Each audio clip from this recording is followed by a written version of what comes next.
오늘 말씀의 제목을 한번 따라하시겠습니까? 위기 가운데서 크게 사용하신 하나님. 위기가 있지만 어떻게 사용하신다고요? 크게 사용하시는 하나님. 이런 제목으로 말씀 은혜를 나누기를 원합니다. 오늘 성경 본문의 주인공은 여호수아입니다. 그런데 여호수아에게 세 가지 큰 위기를 만나게 됩니다. 첫 번째 위기는 그토록 달았던 모세가 더 이상 존재하지 않는 것이죠. 모세를 믿고 따라왔는데 여호수아가 더 이상 모세를 의지할 수 없게 됐습니다. 때로 사람을 의지하다가, 환경을 의지하다가 그것이 무너지면 사람은 위기에 빠지지 않겠습니까? 또 한 가지 위기는 여리고성을 넘어야 되는데 난공불락, 금성철벽, 도무지 이스라엘 백성 힘으로 이길 수 없는 여리고성을 맞닥뜨렸기 때문입니다. 세 번째 위기는 뭐냐면 요단강을 건너가야 되는데 어떻게 할 방법이 없기 때문입니다. 여호수아는 세 가지 위기 앞에서 절망할 수밖에 없겠습니다. 그런데 여러분 기억하십시오. 하나님은 놀랍게도 이 세 가지 위기를 여호수아를 크게 높이시는 기회로 삼고 계시더라고요. 우리 하나님은 그런 하나님입니다. 우리가 위기를 만날 때에 위기가 위대한 기회로 바꾸어서 보호하시고 역사하시고 운행하시고 지키시고 크게 사용하시는 축복의 통로로 만들어진 줄로 믿습니다.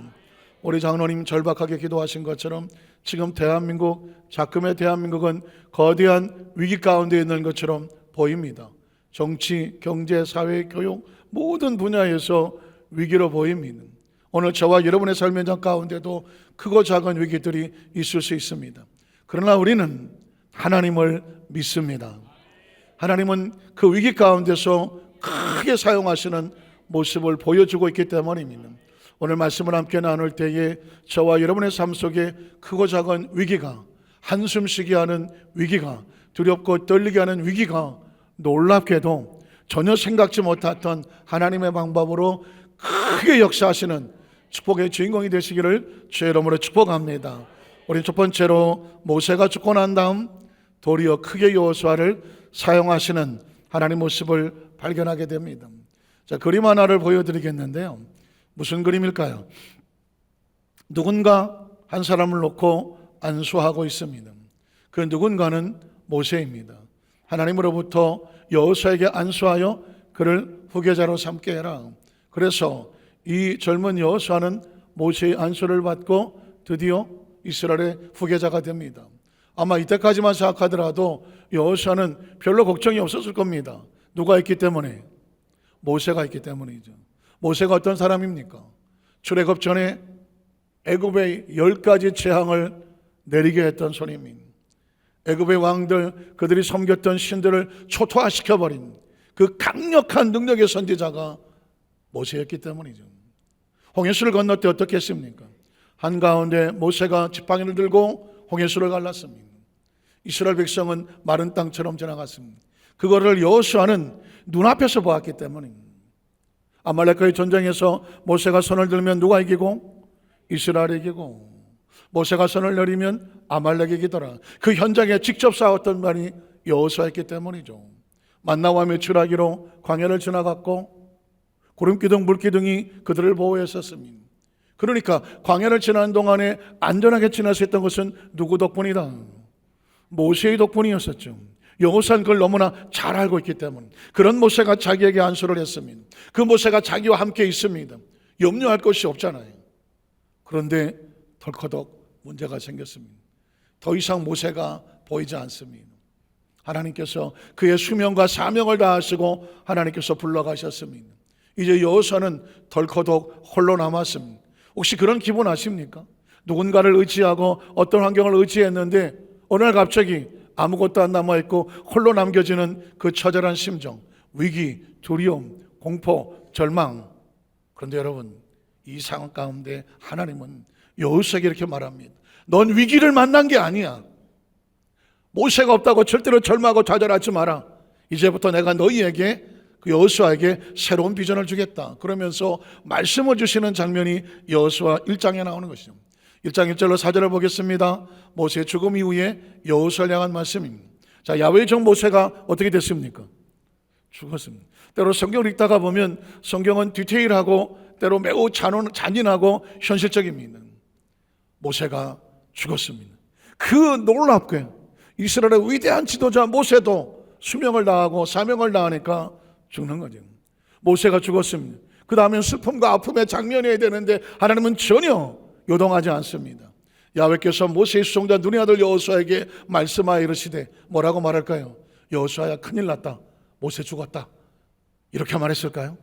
그 다음 절 보니까 이렇게 말합니다. 내 종 모세가 죽었지만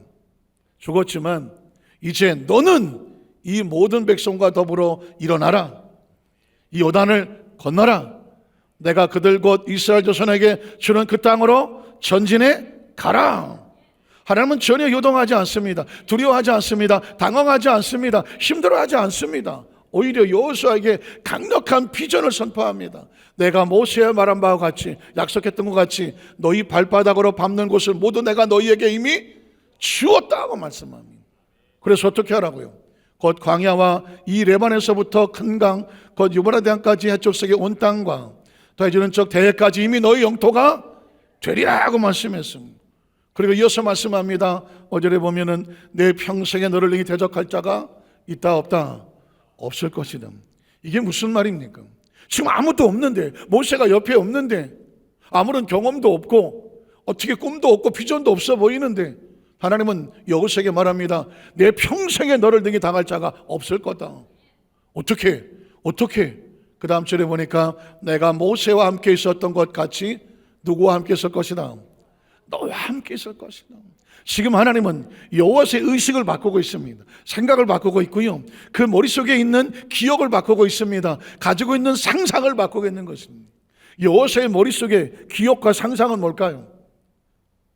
애굽을 10가지 재앙으로 초토화시켰던 모세, 홍해수를 갈랐던 모세, 아말렉을 쳐서 물리쳤던 모세, 온통 모세에 대한 의식으로 가득 차 있습니다. 그런데 하나님께서는 이제 바꾸게 합니다. 모세와 함께 있었던 것은 하나님이라고 말씀합니다. 10가지 재앙을 썼던 것은 모세입니까? 하나님입니까? 하나님입니다. 홍해수를 갈랐던 것은 모세입니까? 하나님입니까? 하나님입니다. 아말렉을 쳐서 물리쳤던 것은 모세의 지팡이입니까? 하나님의 능력입니까? 하나님입니다. 만나와 매출하기, 고립기둥과 불기둥은 누구의 능력입니까? 하나님입니다. 이스라엘 백성을 광야에서 끌고 오신 분은 누구입니까? 하나님입니다. 여호와의 의식과 사고 속에서 네가 믿고 의지하고 따랐던 모세가 죽었다고 절망하지 말아라. 그 배후에 계신 하나님은 여전히 살아계시다. 여전히 살아계시다. 네가 보았고 네가 체험했고 네 머릿속에 남아있는 의식과 사고를 바꿔라. 모세는 없지만 하나님은 여전히 살아계신다. 한번 따라하실까요? 모세는 없지만 하나님은 여전히 살아계십니다. 오늘 저와 여러분의 의식과 사고 속에 똑같이 말씀하는 겁니다. 이제까지 무엇을 의지하고 살아오셨습니까? 무엇이 여러분의 마음을 든든하게 만들었습니까? 여러분 기억하십시오. 그것은 영원히 우리와 함께 있지 않습니다. 우리와 영원히 함께 있는 것은 하나님입니다. 오늘 저와 여러분의 의식과 사고 속에서 하나님, 모세와 함께 있었던 하나님, 그 하나님께서 여호수아와 함께 하시고, 여호수아와 함께 하셔도 하나님은 시간과 공간을 초월해서 지금 이 시간에 우리에게 말씀합니다. 내가 너와 함께 하리라. 내가 너와 함께 하리라. 교회는 어떤 곳이냐? 하나님을 경험하는 곳입니다. 하나님을 체험하는 곳입니다. 하나님이 느껴지는 곳입니다. 하나님을 인식하는 곳입니다. 하나님을 의식하는 곳입니다.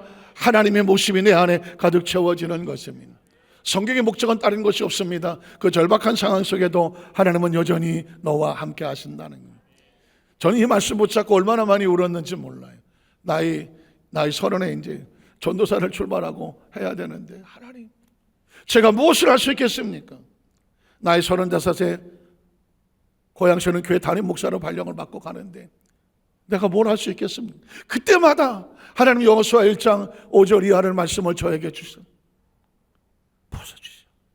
내가 모세와 함께 있었던 것처럼 너와 함께 있을 것이다. 시간과 공간을 초월해서 내가 어떤 일을 만날 때 무릎 꿇고 엎드릴 때마다 두려워하지 마라, 놀라지 마라, 강하고 담대해라. 내가 모세와 함께 있었던 것처럼 너와 함께 줄 것이다. 여호수아에게도 그렇고 지금 이 시간도 마찬가지입니다. 오늘 이 자리에 나와서 예배하는 우리 모든 성도 가슴속에 우리 마음은 얼마나 수도 없이 철렁거립니까? 수도 없이 왔다 갔다 합니까? 여전히 오늘 하나님은 이렇게 말씀합니다. 내가 모세와 함께 있었던 것처럼, 여호수아와 함께 있었던 것처럼 나는 여전히 너와 함께 할 것이다. 내가 너를 떠나지 아니할 것이다. 나는 결코 너를 버리지 아니할 것이다. 강하고 담대해라. 너희 마음을 강하고 담대해라. 너는 내가 그들의 조상에게 맹세하여 그들에게 주리라 한 땅을 하나도 빠짐없이 이 백성에게 차지하게 할 것이다. 오직 할 것은 뭐예요? 우리 마음을 강하고 극히 담대하여서. 나의 종 모세가 내게 명령한 율법들, 율법은 다른 게 아닙니다. 골치 아픈 공부해야 될 지식이 아니에요. 율법 속에 담겨진 것은 하나님에 대한 절대 믿음입니다. 하나님에 대한 신뢰예요. 하나님에 대한 인식이, 하나님을 기억해내면 되는 거예요. 말씀을 마음판에 새겨 지켜 행하고, 그 다음에 우러나 좌로나 치우치지 말라. 우러나 좌우쳐 몸이 흔들리는 게 아닙니다. 하나님을 마음의 중심에 두라는 것입니다. 하나님 말씀을 마음에 두어 내 마음속에 철저하게 나를 이끌어 가신 분은 누구다? 하나님. 한번 따라 하실까요? 하나님. 하나님에 대한 인식만 마음에 두고 잊어버리지 말아라. 그러면 어떻게 할까요? 내가 어디로 가든지 뭐 하게 될 것이다. 형통하게 될 것이다. 내 앞길을 여는 것은 내 지식이 아닙니다. 내 경험이 아닙니다. 내가 가지고 있는 백그라운드가 아닙니다. 내 앞길을 보장하는 것은 하나님의 말씀이고 하나님에 대한 인식이고 하나님에 대한 신뢰라고 말씀하고 있는 것이죠. 성경은 계속 이어집니다. 율법책은 여전히 율법책은 저는 이건 책이 아니에요. 하나님의 마음이에요. 한번 따라 하실까요? 하나님의 마음. 하나님의 마음.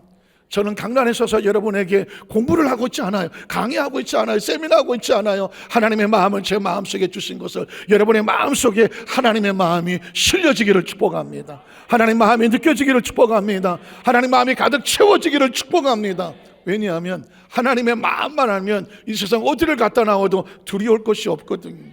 그래서 이 마음판을 내 입술에서 말씀을 입에서 떠나지 말게 하고, 하나님의 마음이 있으니까 내 입에서 하나님 말씀이 나오고, 주야라 그것을 묵상하여 끊임없이 되새김질해서 어떻게 그 안에 기록한 대로 지켜 행하라. 어차피 내 마음속에 사람은 뭐한 대로 사느냐? 생각한 대로 움직여요. 생각한 대로 움직인다고요. 그러니까 사람을 겉으로 움직이는 것 같지만 사람을 움직이는 것은 생각입니다. 절망을 생각하면 절망한 상태로 움직이고, 희망을 생각하면 희망한 대로 움직여요. 그러니까 말씀을 마음판에 새기면 어떻게 되느냐? 말씀대로 행하게 돼요. 그럼 어떻게 될까요? 내 길이 뭐하게 될 것이다? 평탄하게 될 것이다. 그리고 내가 형통할 것이다. 9절에 보면, 9절도 지나갔나요? 내가 내게 명령한 것이 아니라 강하고 뭐해라? 담대하라. 강하고 담대하고 두려워하지 말고 놀라지 말라. 내가 어디로 가든지 내 하나님 야훼가 너와 어떻게 하신다고요? 함께 하는. 하나님 우리가 함께 하시는 거 어떻게 할 수 있을까요? 하나님 말씀을 마음판에 새기는. 하나님께서 표현을 이렇게 하고 있었지만 하나님은 함께 옆에서 손잡고 가지 않아요. 하나님 우리 안에 계시는 거죠. 말씀을 마음판에 새기면 하나님은 어떻게 인식되느냐? 하나님이 내 안에 계시고 내가 하나님 안에 있어요. 성경은 계속해서 이어져 갑니다. 이렇게 순종했더니 하나님께서 여호수아를 어떻게 하시냐면 위기가 변하여 크게 사용하시는. 일단 16절 이하를 바라보면 그들이 여호수아에게 대답하여 이르되 당신이 우리에게 명령한 것은 우리가 다 행할 것이요 당신 우리를 보내시는 곳은 우리가 가리이다. 우리는 범사에 모세에게 순종한 것 같이 당신에게 순종하려니와 오직 당신 하나님 야훼께서 모세와 함께 계시던 것 같이 당신과 함께 계시기를 원하나이다. 누구든지 당신의 명령을 거역하며 당신의 말씀을 순종하지 않은 자는 죽임을 당할 것이니 어떻게 하시라고? 마음을 강하게 하고 담대하게. 나이 40의 여호수아가 모세의 뒤를 이어서 지도자가 됐습니다. 뭐가 두려울까요? 그 거대한 모세를 따라다녔던 300만, 아니 모세가 얘기를 해도 때로는 불순종하고 덤벼들었던 그 300만, 과연 모세가 없고 내 나이 이 젊은 내가 이 자리에 서면 나를 따라줄까? 사실 여호수아는 그게 두려울 거잖아요. 그런데 말씀합니다. 하나님께서 네가 하나님 편에 올바로 서 있으면 그 백성은 너를 따를 것이다. 이해가 되십니까? 지금 여러분에게 가장 문제가 되는 게 뭘까요? 우리의 마음이 하나님께 있으면 그 문제는 누가 해결하신다? 하나님 해결하시는 것입니다. 그러므로 사람을 의지하지 마라. 환경을 의지하지 마라. 네가 가진 것을 의지하지 마라. 하나님을 의지하면 환경은 하나님이 열어주신다는 것입니다. 성경에 보면 요셉도 살짝 사람을 의지한 적이 있었습니다. 혹시 기억하시나요?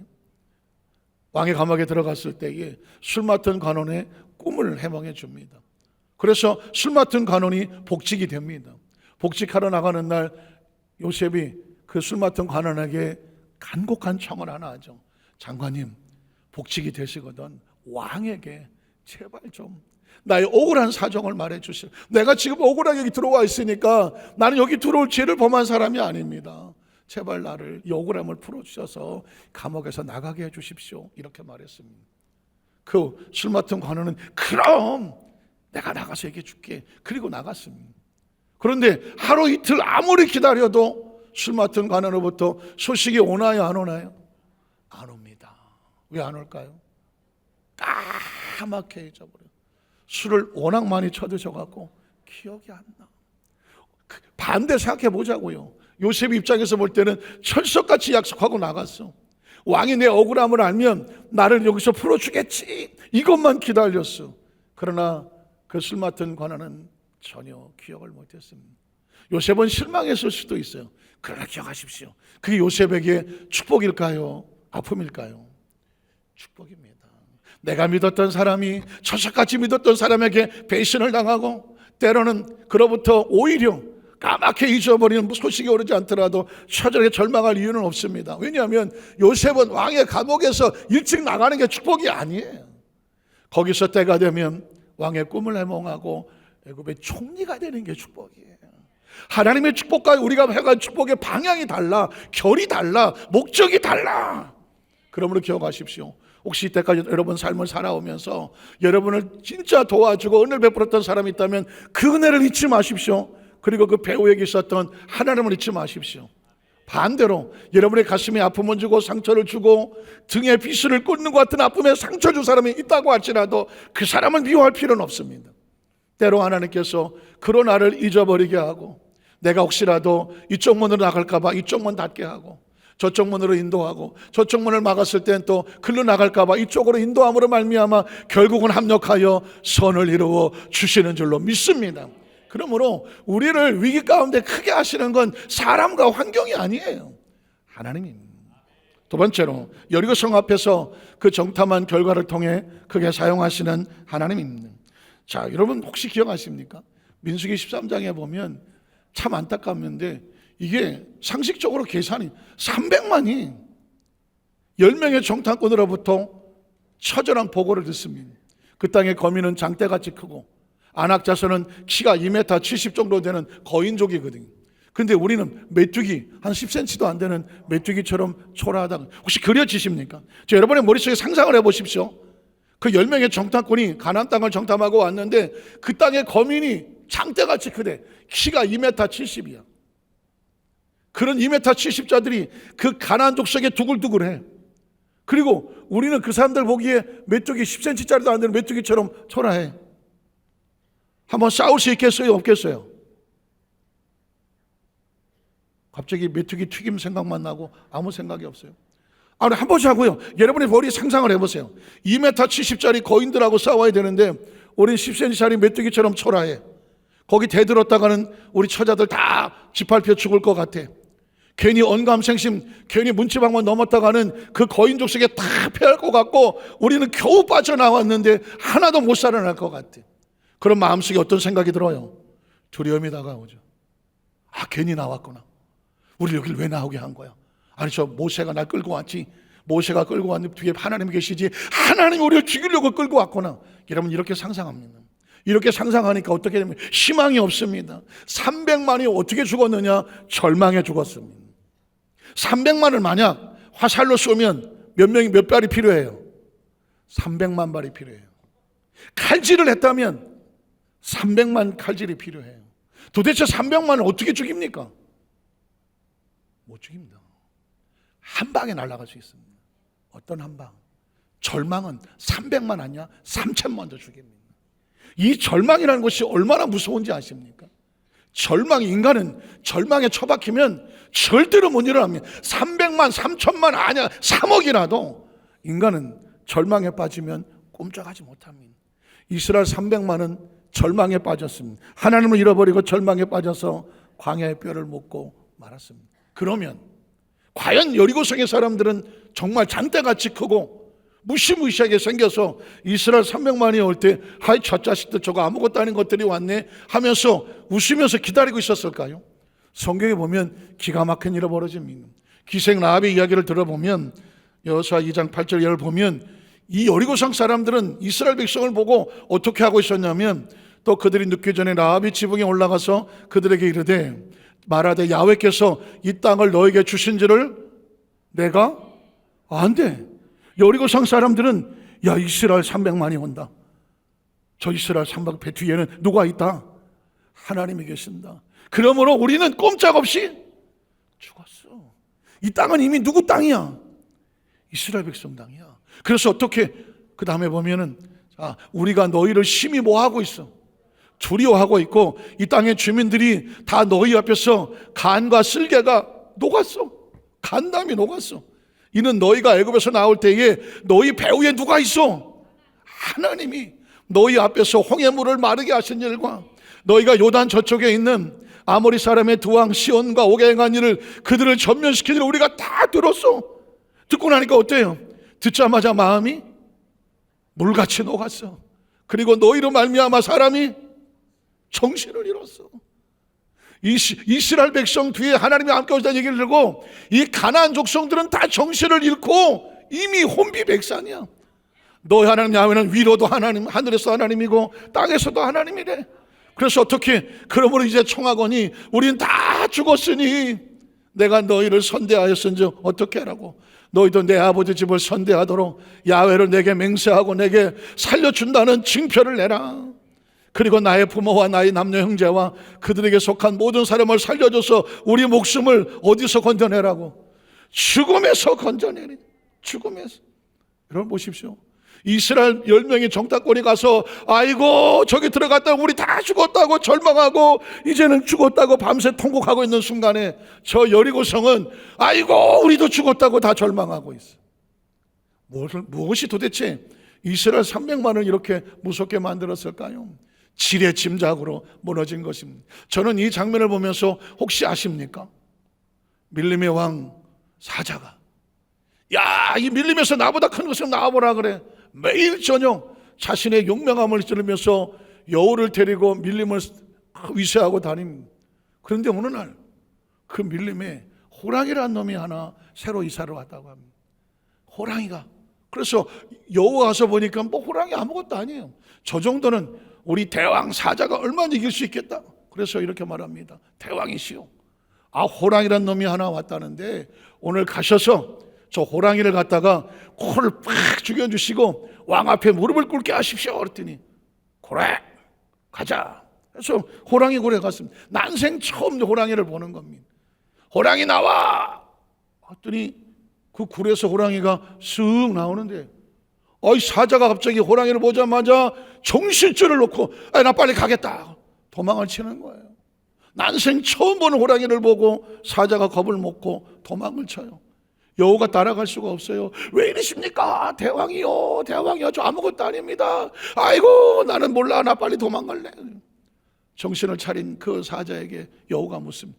대왕님 뭐가 그렇게 무섭습니까? 그랬더니 야 너 봤냐? 얼굴에 문신이 어마어마해. 온몸에 문신이 있는데 이야 나는 저렇게 얼굴에 문신이 시커멓게 있는 놈들 난 저희가 제일 무서워. 이렇게 수준 높은 조크에 별로 반응이 없었어요. 난생 처음 사자는 호랑이를 봤는데 이놈이 온 얼굴에다 문신을 하고 났더니 가만히 보니까 몸에도 온통 문신이 있어. 야 이거 조폭이냐? 그래갖고는 문신이 무서워서 도망을 갔다. 이야. 그래서 그 시간에 호랑이는 뭐 하나 봤더니 굴에서 기절했어. 왜 기절했든 난 세상에 얼굴에 그렇게 털 많은 놈은 철 봤다고요. 사자 얼굴을 보고 지는 겁을 먹고 기절을 했어. 조크지만 호랑이는 사자는 도대체 왜 스스로 무너져서 도망을 칩니까? 사람은 있는 대로 보지 않아요. 자기의 상상으로 봅니다. 사자는 호랑이 얼굴을 보고 와 문신이 지레 겁을 먹고 도망을 치는 겁니다. 호랑이는 사자 얼굴을 보고 와 저렇게 많은 털 많은 놈은 철만 나 털이 싫어. 여러분 보십시오. 이스라엘 300만은 도대체 뭘 보고 나가 떨어진 겁니까? 여리고성에 있는 그 가나안 땅에 있는 그 외형적인 것을 바라보고 스스로 그들의 마음속에 절망을 상상하고 우리는 죽었구나라고 하는 순간 죽었습니다. 여리고성은 하나님의 백성이 다가온다는 얘기를 듣고 소문만 듣고도 보지도 않았어요. 소문만 듣고도 아이고 이제는 죽었구나. 사랑하는 성도 여러분, 인생의 삶은 상상의 움직임입니다. 인생의 성공과 실패는 상상에 달려 있습니다. 희망을 꿈꾸는 사람에게는 어떤 난관에서도 살아납니다. 그러나 절망하는 사람은 눈앞에 있는 그 보이지 않는 절망과 위기 앞에서 스스로 무너져 버리는 것입니다. 전 여리고성에서 기생 라합이 하는 소리를 듣고 기가 막혔습니다. 기생 라합은 우리는 다 정신을 잃고 쓰러져 있는데 그것을 바라보고 있는 10명의 정탐꾼들은 도대체 뭘 보고 가서 얘기합니까? 자기들 나름대로 상상을 하고 우린 죽었다고 말하는 것입니다. 제가 신앙을 정의하라고 하면 신앙이란 뭐냐? 어떤 상황 속에서도 하나님을 상상해내는 것입니다. 하나님을 상상해내는 것입니다. 신앙생활은 많은 사람들이 교회 다닙니다. 많은 사람들이 기도합니다. 많은 사람들이 성경을 읽습니다. 그런데 하나님이 상상되지 않으면 아무런 능력이 없습니다. 하나님이 상상이 돼야. 성경은 무슨 얘기냐? 하나님이 이런 분이라고 우리에게 상상하게 하신 하나님. 하나님 아브라함을 만나고 나서 다른 거 하지 않았습니다. 아브라함아 그 텐트에서 나와. 텐트 안은 시커멓고 것도 없고 자식도 없고 아무것도 없고 미래도 없는 꿈도 없는 그 아브라함에게 그 장막에서 나와. 그리고 하늘을 바라봐라. 하늘에 뭐가 있습니까? 수없이 많은 별들이 있습니다. 내 자식이 하늘에 별같이 많을 것이다. 뭐 하게 하십니까? 상상하게 하시는 것입니다. 땅의 모래를 쳐다봐라. 모래를 셀 수 있나 셀 수 없나? 셀 수 없습니다. 내 자손이 땅의 모래와 같이 많을 것이다. 한번 따라 하시죠. 우리로 상상하게 하신 하나님. 상상이란 다른 거 아닙니다. 우리 상상의 그 좌판에 하나님을 인식하면 우리는 어떤 것도 겁을 내지 않습니다. 그러나 우리의 마음판에 하나님이 상상되지 아니하고 세상의 절망과 좌절이 들어오면 눈에 보이는 아무것도 아닌 곳에서 무너져 버리고 맙니다. 수없이 많은 사람들이 이 상상에 무너져요. 제가 이 상상이라는 것이 어느 정도 능력이 있나 혹시 아십니까? 모스크바의 그 냉동 창고에 어떤 사람이 창고에 들어가서 청소를 하다가 그 냉동 창고 문이 닫히는 바람에 얼어 죽었습니다. 이렇게 하면 뭐 아무 의심이 없어요. 그런데 그 냉동 창고에 들어갔던 사람은 낮에 일하고 밤에 아르바이트로 창고 청소를 한 2-3시간 하고 그리고 이제 집에 가면 됩니다. 냉동 창고는 바깥에서만 열 수가 있기 때문에 안에는 열 수가 없어요. 그래서 문을 한 장장 열어놓고 뭘 개놓고 같이 받쳐놓아야 돼요. 근데 그날따라 뭐가 잘못됐는지 문이 쓱 하고 닫혀버렸어요.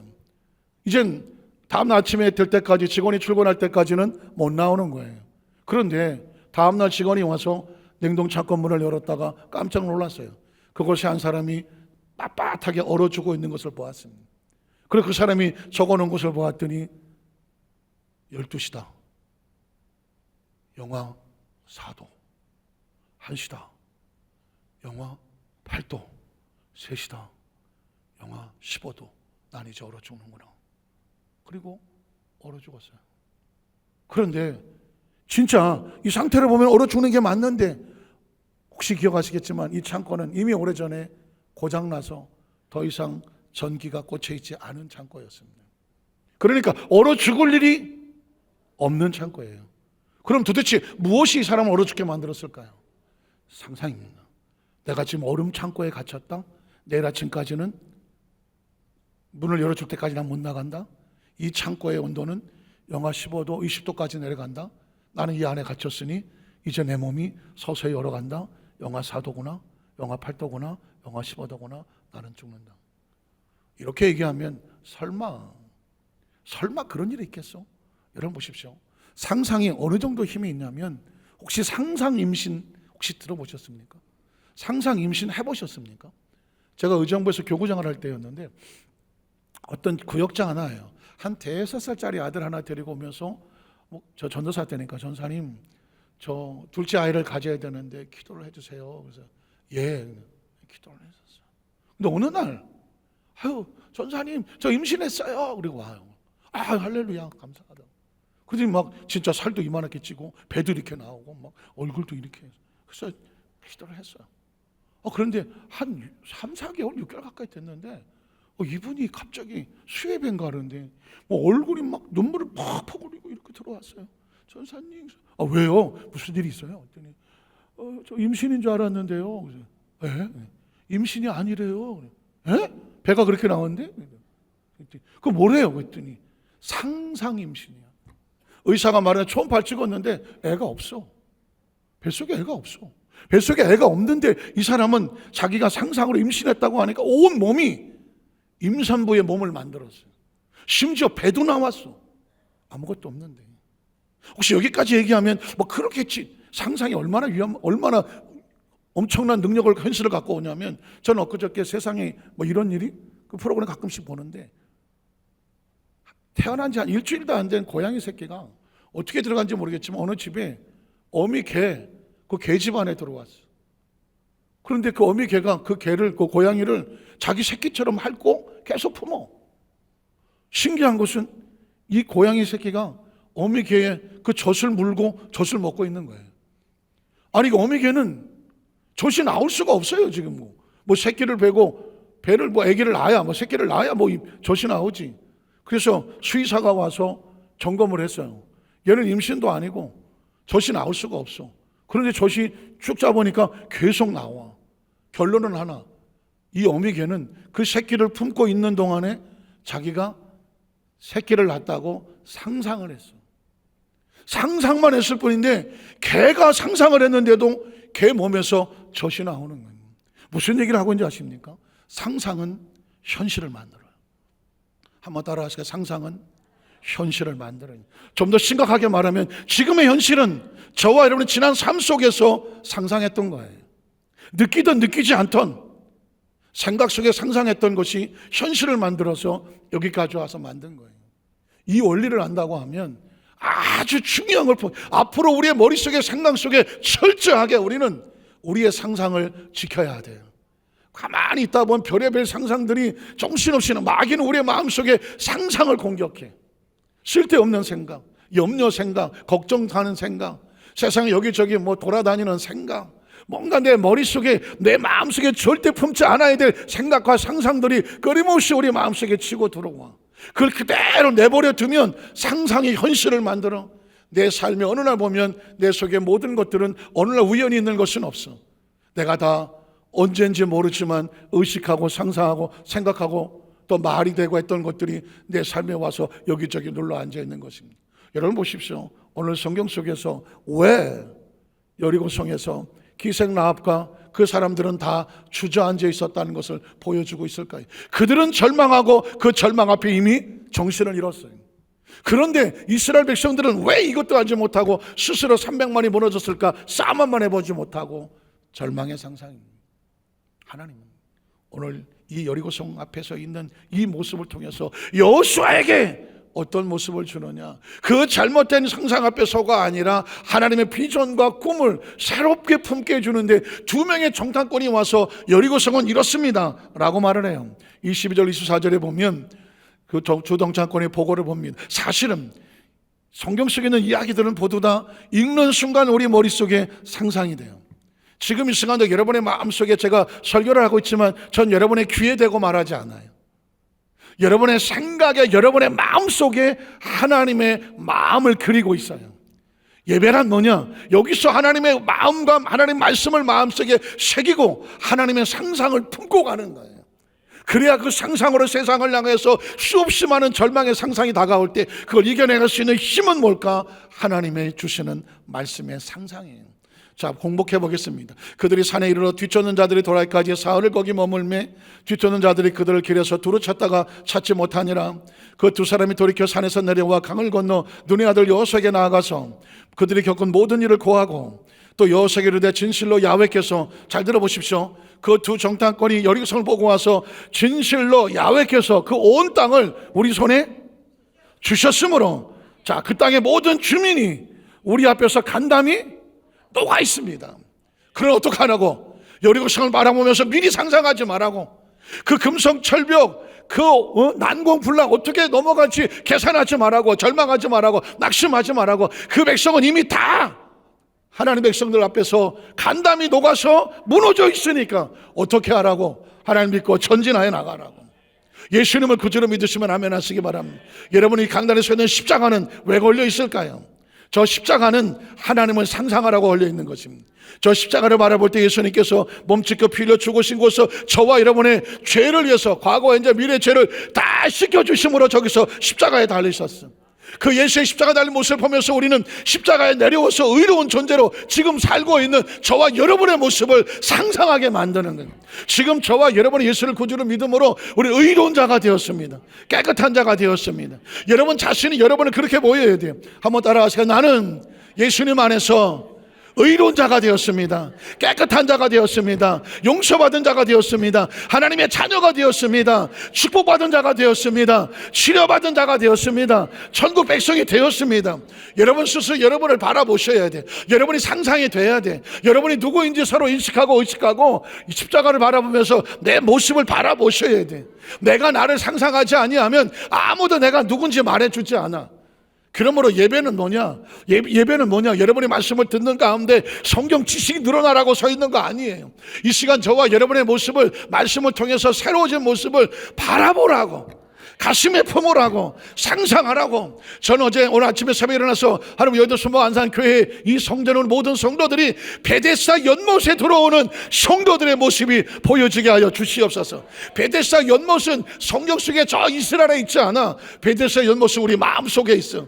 베데스다 연못이 출렁거릴 때에, 성령이 동할 때에 가장 먼저 들어간 사람이 치료를 받더라. 베데스다 연못은 저와 여러분의 마음속에 있어. 그러므로 저와 여러분만 들어갈 수 있어. 여러분의 마음속에 제일 먼저 들어간 건 여러분이야. 그러면 어떻게? 여러분이 베데스다 연못이 내 마음속에 출렁거릴 때 나는 베데스다 연못이 내 안에 있습니다. 나는 이 베데스다 연못을 통해서 치료받은 것을 믿습니다. 나는 치료받았습니다 라고 여러분의 소원이 그 여러분의 마음에 상상이 되면 치료받는 사람은 여러분이에요. 여러분이 가나안 땅도 마찬가지. 가나안 땅은 저 이스라엘 성지순례 갈 이유 별로 없어. 그냥 역사가 그렇구나, 가고 싶으면 가겠지만 진짜 가나안 땅은 어디 있느냐? 우리 가슴 속에 있어. 내 마음속에, 가슴 속에 있어. 염려하지, 걱정하지. 하나님 말씀을 통해 나는 축복받은 사람이고 하나님의 기적을 체험하는 사람이고 내 안에 기적은 나타납니다. 예수를 통해서 하나님 자녀된 복이 있으면 적과 꿀인 땅은 저 밖에 있지 않아. 내 안에 적과 꿀이 흐르는 거예요. 믿으십니까? 그러면 크리스천은 여기저기 기웃거리지 않아. 누구를 찾아가서 어떻게 나를 도와주세요 할 필요 없어. 당신들이, 예수의 성경에 말해 당신들이, 너희들이 복을 받은 사람이라고 말해. 네가 복을 받은 사람이야. 네가 복의 주인공이야. 천하 모든 민족이 너로 인해 복을 받아. 이게 저와 이런 운명을 말하는 거예요. 오늘 이후로 여러분의 사실을 바라보면서 스스로 나는 복을 받은 사람이야. 하나님의 축복받은 사람이야. 내 안에 가나안 땅에 있다고. 여기서 기웃거리지 않는다고. 이걸 가슴에 품어야 돼. 그럼 여러분이 어디로 가든지 평탄하게 될 것이고 내 길이 형통하리라고 말해요. 제가 한 3분 안에 끝낼게요. 실제로 요단강을 만난 위기를 들어 위기 속에 도리 크게 사용하시고, 요단강도 위기잖아요. 요단강도 위기예요. 그런데 하나님은 여호수아에게 요단강 위기 아니야. 위기 아니야. 왜냐하면 요단강 때문에 네가 더 크게 될 거야. 들리십니까? 지금 여러분의 마음속 생각에서 요단강처럼 눈앞에 가려져 있는 것 때문에 염려도 되고 걱정되고 근심도 했지만 그거 위기 아니야. 그것 때문에 네가 크게 될 거야. 읽어만 가겠습니다. 5절 6절에 보니까 여호수아가 또 백성에게 이르되 너희는 자신을 성결하게 하라. 야훼께서 내일 너희 가운데 무슨 일을 행할 거야? 귀한 일을 행할 거야. 문제를 만나거든, 위기를 만나거든 하나님 앞에 기도하면 여러분 기억하십시오. 하나님 이 상황 속에서 우리가 상상하지 못하는 귀한 일을 행하실 거다. 귀한 일을 행하실 거다. 세상은 절망이라고 말할 때 여러분은 귀한 일을 기대하십시오. 세상은 문제라고 말할 때 여러분은 귀한 일을 기대하십시오. 왜냐하면 거기에 하나님의 귀한 일이 있기 때문입니다. 계속 이어집니다. 여호수아가 또 제사장들에게 말하 이르되 언약궤를 메고 백성 앞서서 건너가라며 또 언약궤를 메고 백성이 앞서 나아가니라. 야훼께서 여호수아에게 이르시되 내가 오늘부터 시작하여 너를 온 이스라엘 목전에서 뭐하게 할 거야? 크게 할 거야. 크게 할 거라고. 전 이 말씀을 계속 막 말하고 싶어서 막 입에서 어쩔 줄을 몰라요. 우리 여도 수만자교회 성령 의식과 사고 속에서 오늘도 뭐 별일 있겠어 매일 드는 예배인데 그냥 그렇지 하고 나왔을지라도 오늘 저와 여러분에게 하나님은 이렇게 말합니다. 오늘부터 시작해서 내가 너를 크게 할 거라고. 이 요단강을 만나서 어쩔 줄 모르는데 세상은 그렇게 말하지만, 육신의 정욕과 안목의 이상의 자랑은 나를 그렇게 끌고 갔지만, 말씀은 이렇게 끌고 가. 염려하지 마, 두려워하지 마, 강하고 담대해. 오늘부터 그 문제 때문에 크게 될 거야. 크게 될 거라고. 여러분의 의식과 사고 속에 여러분의 하나님 앞에 복을 받아서 크게 될 거라고 여러분 자신을 바라보십시오. 보이시나요?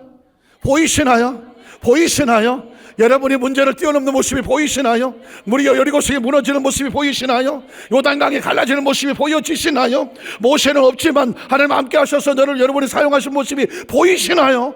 보여져야 돼요. 신앙은 하나님을 보는 겁니다. 말씀을 통해서 보는 겁니다. 예배를 통해서 보는 겁니다. 이게 보여져야 그게 저와 여러분을 끌고 가는 거라고요. 그 다음 절에 보면은 내가 모세와 함께 있었던 것 같이 나와 함께 있는 것을 그들이 알게 하리라. 하나님 목적은 딴 게 아니에요. 그 사람은 하나님 사람이야. 하나님 함께 하는 사람이야. 그걸 세상이 알게 하는 거예요. 계속 이어집니다. 17절을 보면 요단을 건넌 다음에 드디어 하나님은 여호수아를 크게 하셨어요. 야훼께서 여호수아에게 명령하사 백성에게 말하게 하신 일, 곧 모세가 여호수아에게 명령한 일 다 마칠 때까지 궤를 맨 제사장들이 요단 가운데 서 있고 백성은 속히 건넜으며, 모든 백성이 건너기를 마친 후에 야훼의 궤와 배상들 백성의 목전에 건넜으며, 루벤 자손과 갓 자손과 문하세 반집하는 모세가 그들에게 이런 것 같이 무장하고 이스라엘 자손보다 앞서 건너갔으니 무장한 3만 명가량이 야훼 앞에서 건너가 싸우려고 여리고 평지에 이르니라. 14절 그날에 야훼께서 모든 이스라엘 목전에서 여호수아를 왜 크게 하셔? 하나님이 크게 하신다고 말씀했어. 그리고 나서 여호수아를 크게 하심으로 어떻게 그가 생존한 날 동안에 백성이 그를 두려워하기를 모세를 두려웠던 것 같이 하였더라고 말했습니다. 하나님은 말씀하면 말씀대로 이루시는 분이에요. 오늘 말씀을 정리합니다. 오늘 말씀 마음판에 새기십시오. 제가 너무 많이 흥분했어요. 왜냐하면 저는 목적이 하나, 우리 여의도 순복 안사교회 성도들은 반드시 성공한다. 반드시 성공자가 된다. 반드시 축복자가 된다. 반드시 형통한 자가 된다. 제 마음에 절절한 게 그거예요. 여의도 순복 안사교회 성도들은 반드시 복을 받는다. 반드시 건강해진다. 반드시 성공한다. 반드시 행복한 자가 된다. 반드시 크게 하신다. 왜냐하면 하나님 마음이 그런데 어떡하겠어요? 하나님 마음이 그런데 어떻게 하시겠어요? 오늘 말씀 앞에 나오는 모든 성도들이 영혼이 잘됨 같이 범사가 잘 되고 강건함이 넘쳐나고, 우리 중고등부 학생들 5년 후에 10년 후에 15년 20년 후에 오늘 말씀을 기억하십시오. 오늘부터 시작하여 내가 너를 크게 하리라 했으니, 우리 중고등 학생들을 사용하셔서 이 대한민국과 세계 위에 하나님께서 이름을 높이시는 축복의 주인공들 되게 하시고, 우리 성도의 가정의 자녀와 자손들 되시기를 주의 이름으로 축복합니다. 기도하겠습니다.